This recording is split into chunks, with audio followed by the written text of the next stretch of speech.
Welcome to Talent Instinct, an electrifying space where we dive into how construction business owners revamp their hunt for top-tier talent by instinctivizing their efforts. It's time to spice up relying on systems and processes and discover prime insights on how to smartly apply their most important aspect, their instinct, as well as intellect, to pinpoint individuals who don't just fit in, but flourish. Let's face it, making the right hire for your business has never been more paramount. The stakes of the wrong hire can disrupt performance, profit, culture, and succession planning. Talent Instinct isn't about playing it safe. It's about conquering with calculated instinct.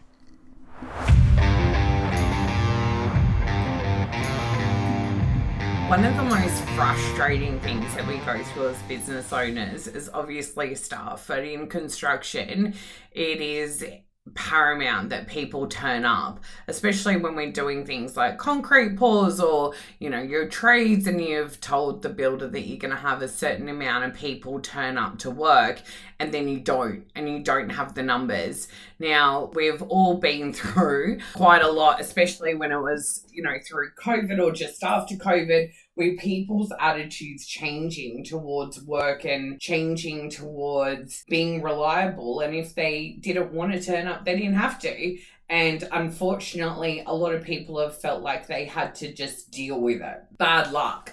And the tables really turned from us being in a position where we could just get rid of people and, get the next person because there was a lot more staff available. And I certainly feel and saw that people were taking advantage of that. There was a lot of the I don't care attitude. There was, whatever, I'll just go get a better job or a different job. Now, one of the things that I've definitely counteracted with that, and I was talking to people about, is I was saying to them, you might be able to go and get another job, yes, but it is a pain in the ass going to another job and having to learn again, where the site's at, what you're doing. Do you like who you're working with? What's the team like? Is the business good? The people that were paying the most amount of money are the ones that are really, really hurting at the moment because they have that attitude, let's take on all the work while the sun's kind of shining. Let's do as much as we can, make as much money. Now, in most industries, that's fantastic. That's great. It doesn't work in construction. You have to find a happy place where you're taking on enough work, but it's controlled. Because if you don't have staff turn up or quality skilled staff to actually get the job done, then you're going to have more defects, you're going to have more problems. They tend to not work as much. They tend to do the lovely, stand on the phone. I've got to go to the toilet 10 times a day. And we all know no one has that many bladder problems. It's so crazy to me, though, that some of the conversations that I'm also having with the staff is, and I've got some fresh experiences for me, which I can't believe because it really has slowed down. And that's another conversation I was having with people. I was sort of saying to them, go and look. A lot of people are finding it hard to get out of the ground at the moment because of all the rain. I'm talking to machine operator companies. The soil's wet. They can't get machines out. And there are some companies that are really, really hurting at the moment. And that's something that you've got to keep in mind.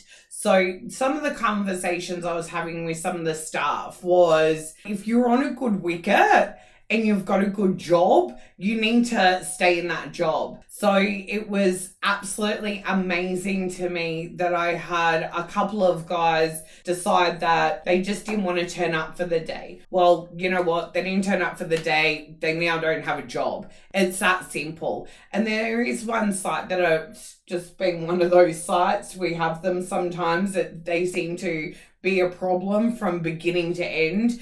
And, we all go through it. And this site, though, like I kept on replacing people because there were people that, again, weren't doing what they were supposed to be doing. They're on good money. We're not paying them crappy money. They're well and truly on really good money in terms of market standards and things like that. And so it's just mind-blowing to me that they want to stand around and wonder why people are getting upset with them and don't want to give them more work or they're replaced. And then there's the whole, I'm just going to turn up 4 days a week because, you know what, that's what I feel like doing. And now, like, I've got my kids, basketball game, I've got to move house, like all the excuses. And it's mind-blowing to me that, that staff don't understand that we have a job to do. We have a time frame in which it needs to get done.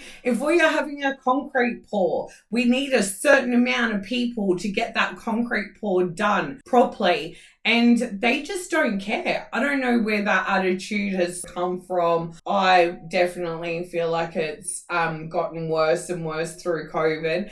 And I'm hoping, and I know that most business owners are really hoping that the attitude changes. The pendulum comes back a bit. So I want there to be a happy medium. I really feel like we've gone from one extreme to the other in life in so many different areas. It's crazy to see. I still see like that, people in general are still like really angry at the moment. The heat doesn't help. Let's be honest, the heat's insane at the moment, which we need to make sure that we're taking care of our stuff. But I really think that people are going to have to understand that we're not at where we were before COVID, but we are certainly slowed down a lot. We have gotten some consistency going, and as a business owner, if you set yourself up well, if you stuck to the plan and you knew what, you could pay as a pay rate and things like that,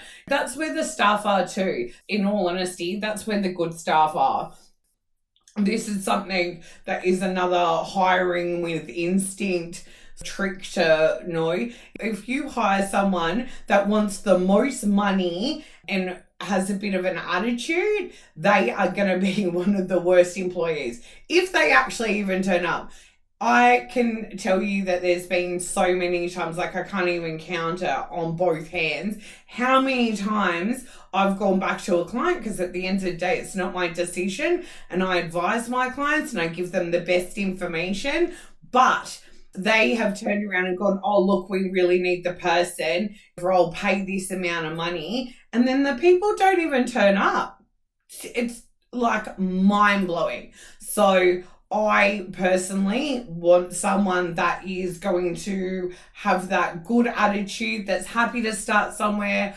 I interviewed a young lad the other day, and he's an electrician, and he's happy to start off on a smaller amount, work his way up. As soon as I hear things like that from staff, I'm like, magic. I can already tell what sort of attitude you have. That, by all means, stand out. So it's finding the people and using that instinct and having a conversation with them, not just looking at a piece of paper. This is another thing to see what these staff are going to be like and how they're going to behave on site.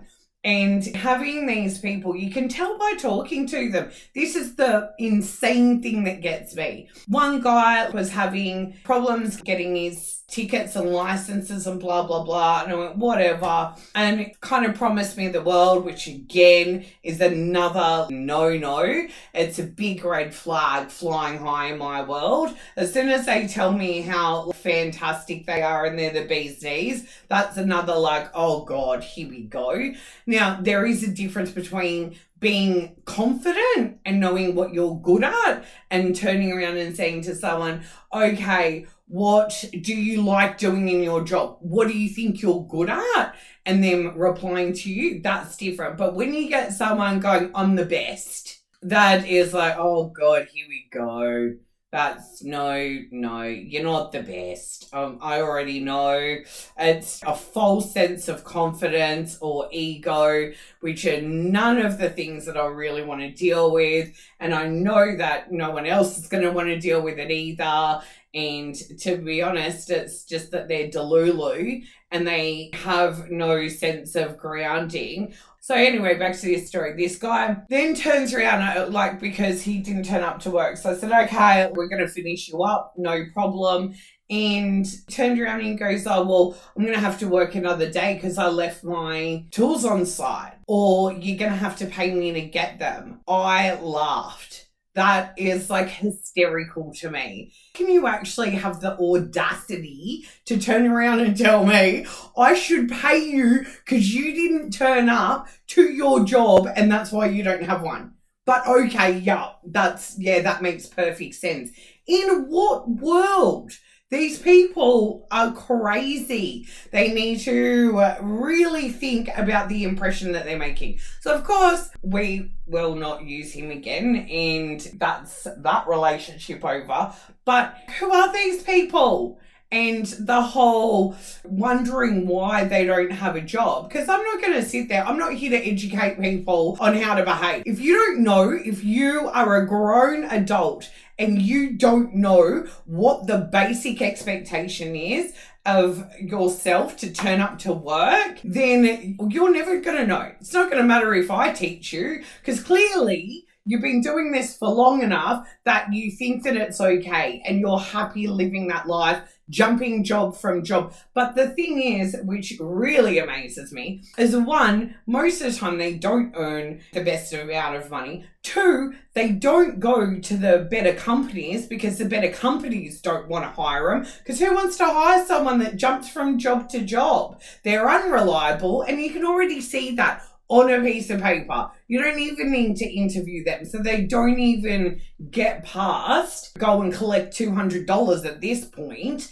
There's a no happening kind of situation. So we have the habitual offenders as well. This is one of the good things about using recruitment, especially someone like me, been in the industry for a really long time. I still see the same people come up over and over and over again, which again, mind-blowing to me, because what an effort it is to find a job constantly. Plus, they have such a bad reputation, and anyone knows who they are and knows that they're terrible. So why would you even do it? Something that I don't think I'll ever understand. I think that many business owners will not understand this because we're all built a bit different, and you have to turn up and you have to show up and you have to run your business. It definitely is something that I had to learn when I started doing recruitment as well. I just cut from a different cloth, and I don't take days off work, and I never have, and I've definitely come from that generation. You couldn't take sick days. You got in trouble for being sick. Like, you just turned up. You just had to work. So I'm really hoping that now the industry is coming down a bit. As I'm saying, the pendulum comes back. I feel like there has to be a happy medium. I feel like people need to get back to that place where they understand that it's really important to turn up every day and to keep their job and to be reliable. Let's go back to the basics, guys. The 101s of what makes a good employee. I want people to really go back to that. And I always tell people, if you're on time, you're actually late. You should be 10 minutes early. Have your cigarette, your vape, your coffee, whatever you need to do. Because if you're running to the door, that means that already you are starting off on the wrong foot. You're already behind the eight ball, offside and flustered and everything else. You need to start the day, be calm, be in the right head, be thinking straight, those sorts of things. Not hard. Be reliable. At least don't take a day off unless you've spoken to your boss and, booked it in.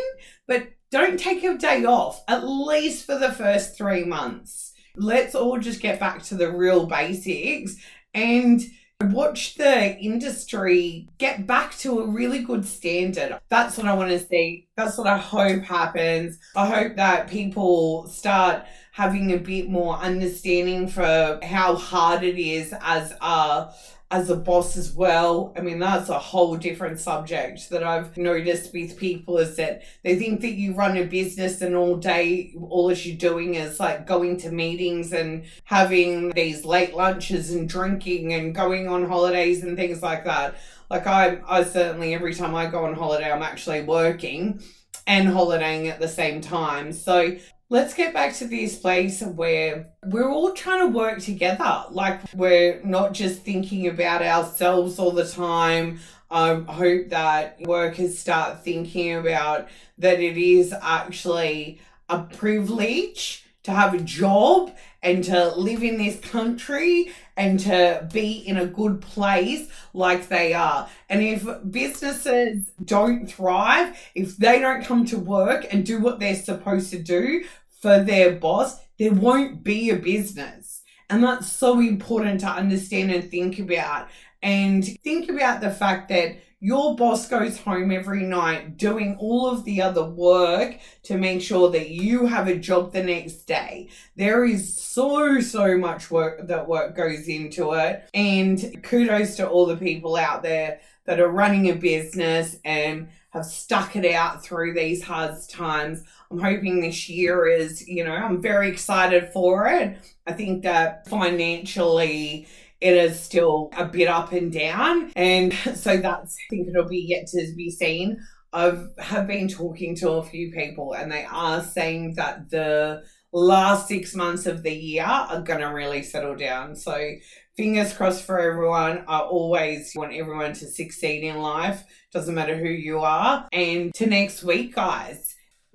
Thanks for listening to Talent Instinct. I'm Chantal Penny, and if you want more razor sharp insider info on instinctivizing your hiring game, then hit the subscribe button. Oh, and remember to drop a killer rating and review. Please don't hold back. Spread the news to fellow construction business owners too. If you want to stay ahead of the curve and soak up all of my content, please do so by stalking us on Talent Instinct and my brainchild Siteforce Recruitment on LinkedIn, Facebook, and Instagram.